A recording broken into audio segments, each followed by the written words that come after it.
बहुत फख्र कर रहा हूं कि इस पूरा सिलसिले में सबसे आगे जैसे वर्ल्ड बैंक का सदर ने कहा है कि हमारे हुकूमत सिंध और चीफ मिनिस्टर सिंध का मेहनत की वजह से जिनीवा कॉन्फ्रेंस का ठीक 1 महीने बाद हम आज यहाँ खड़े हैं और आज आपके सामने हमने लोगों के घरों को एक बार फिर बनाने का जो सिलसिला है वो हमने शुरू कर लिया है। उनसे ये वादा था कि मुश्किल है, टाइम लगेगा, मगर मेरा आपसे ये वादा है कि इंशाअल्लाह ताला हम मिलके आपके घर को तामीर नौ से हम आपके घर को बनाएंगे। हम ना सिर्फ जिन लोगों का घर को नुकसान हुआ या बिल्कुल ही तबाह हुआ उसको एक बार फिर बनाएंगे कि हम ना सिर्फ इनको घर बना के दें मगर सैलाब मुतासरीन को मालिकाना हकूक भी दे दें। और मेरा तो मुतालबा होगा सीएम साहब से कि वो मालिकाना हकूक जो है वो घर के औरत को दिया जाए।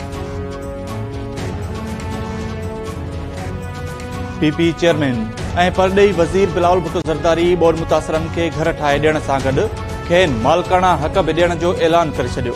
बिलावल भुट्टो चयो त वॾे वज़ीर खे चवंदुसि त मालिकाना हक़ घर जी औरतुनि खे ॾिना वञनि। सिंध हुकूमत अमीरनि ऐं ग़रीबनि विच में फ़र्क़ु ख़तमु करणु चाहे थी। बोर्ड मुतासरनि जे घरनि जी अॾावत लाइ $1.5 अरब जी ज़रूरत आहे। कराची में कॉन्फ्रेंस खे ख़िताब कंदे बिलावल भुट्टो ज़रदारी चयो त सिंध हुकूमत ऐं वॾे वज़ीर जी महिनत आहे जो जिनीवा कॉन्फ्रेंस जे 1 महीने बाद हिते बीठल आहियूं। इतिहादी हुकूमत ऐं परडेही पॉलिसी जी सभ खां वॾी कामयाबी जिनीवा कॉन्फ्रेंस आहे।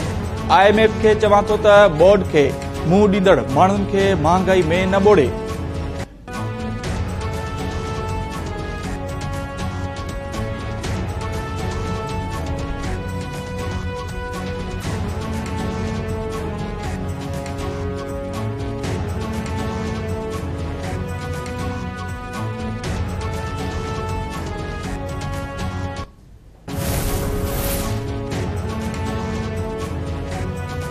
सिंध हुकूमत बोर्ड मुतासरनि जे घरनि जी अॾावत लाइ पब्लिक प्राइवेट पार्टनरशिप सां मुआदे ते सही करे छॾी।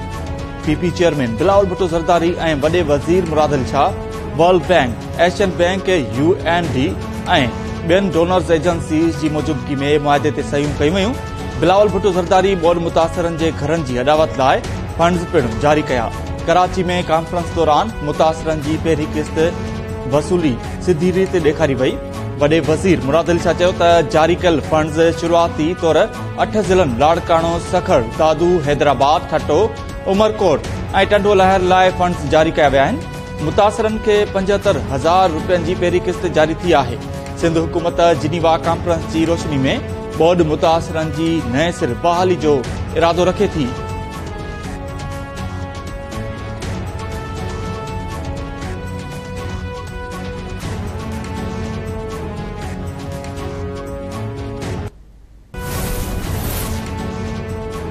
इस्लामाबाद जी अदालत शेख रशीद खे 1 ॾींहं जी राहदारी रिमांड ते मरी पुलिस हवाले करे छॾियो।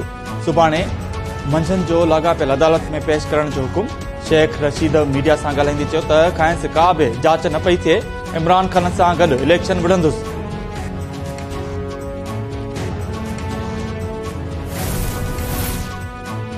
पंजाब ऐं खैबर पख्तूनख्वा में चूंडुनि जी तारीख़ ॾिनी वञे। सदर Arif Alvi chief election commissioner खे ख़त लिखी छॾियो। सदर पारां लिखियल ख़त में ॼाणायो वियो आहे त असेंबली टुटण बाद आइन 90 ॾींहनि अंदरि चूंडूं कराइण जो पाबंद बणाए थो। इलेक्शन कमीशन इलेक्शन एक्ट 2017 तहत फौरी तौर नयनि चूंडुनि जो ऐलान करे चूंडुनि जी तारीख़ सां ई सूबाई ऐं आम चूंडुनि बाबति अफ़वाहनि खे ख़तमु करे सघिजे थो।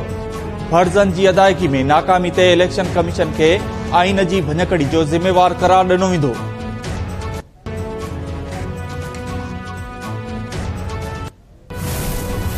की मशावरत में तहरीक इंसाफ के दोस्तों ने फैसला किया है, मुस्तफी होने का ऐलान कर रहे हैं।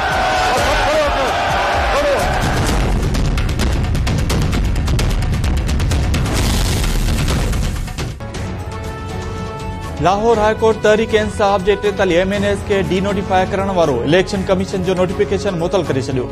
दरख़्वास्तुनि ते फ़ैसिले ताईं समूरनि तकनि में नंढी चूंड रोकण लाइ स्टे बि जारी। अदालत इलेक्शन कमीशन समेत ॿियनि धुरनि खे नोटिस जारी कंदे जवाब तलब करे वरितो। जस्टिस शाहिद करीम PTI जे रियाज़ फतेहाना समेत 43 MNAs जी दरख़्वास्त ॿुधणी कई। वकील बैरिस्टर अली ज़फर दलील ॾींदे चयो त स्पीकर इस्तीफ़ाऊं मंज़ूर करण खां अॻु इंक्वायरी न कई। मेंबर इस्तीफ़ाऊं मंज़ूर करण लाइ स्पीकर वटि पेश न थिया। मेंबरनि खे ॿुधण खां सवाइ स्पीकर इस्तीफ़ाऊं मंज़ूर नथो करे सघे।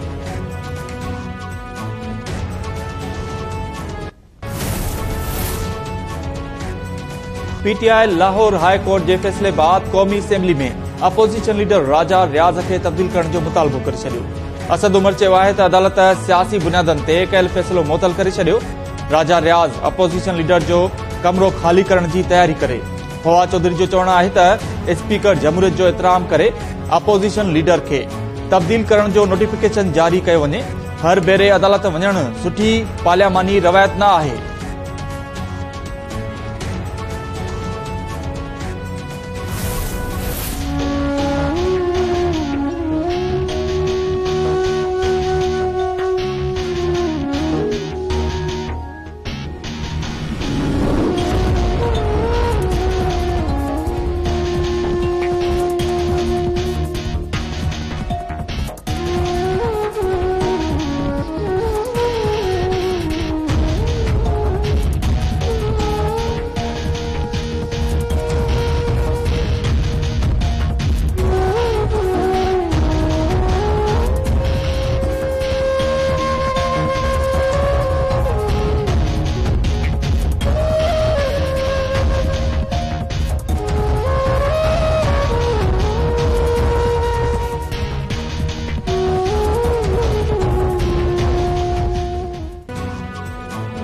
तुर्किया ऐं शाम में आयल खौफनाक ज़िलज़िले केतिरनि ई शहरनि खे मलबे जो ढेर बणाए छॾियो।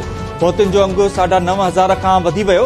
तुर्किया में 6,957 ऐं शाम में फौतुनि जो अंगु 2,547 खां वधी वियो। तुर्की में 32,000 ऐं शाम में 8,000 खां वधीक माण्हू ज़ख़्मी। मलबे हेठां अञा बि माण्हू दॿियल हुअण जे ख़दशे सबबि ॾींहुं राति इमदादी कार्रवायूं जारी। सख़्त थधि सबबि रेस्क्यू एहलकारनि खे ॾुखियायूं। मुतासिरनि जा अहंज बि वधी विया। तुर्क सिहत वारी वज़ीर मूजिबि ज़िलज़िले सबबि 5,577 इमारतूं तबाह थी वयूं। तुर्की फुटबॉल टीम जो गोल कीपर 28 वरनि जी अहमद अयूब बि फौत। केतिरनि ई कलाकनि खां पोइ मलबे हेठां लाश मिलियो।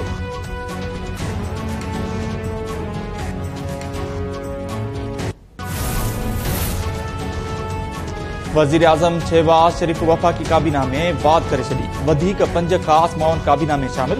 मेंबरनि जो तादाद 83 थी वियो। ख़ासि मुआवननि में क़ौमी असेंबली जा मेंबर शाइस्ता परवेज़, हामिद हमीद, कैसर शेख राव अजमल ऐं मलिक सोहेल शामिल।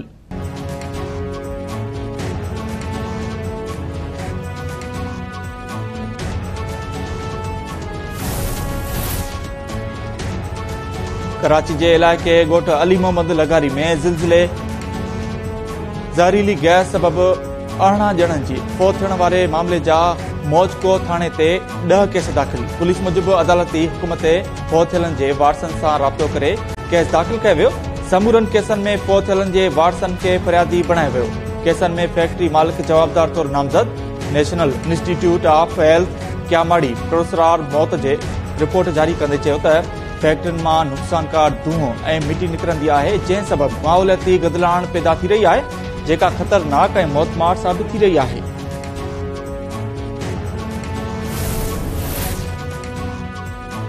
Sindh high court Sukkur bench बरसात मुतासिरनि जी ॿाहिरि न थियण ख़िलाफ़ केस में बहाली वारे सेक्रेटरी खे तलब करे वरितो।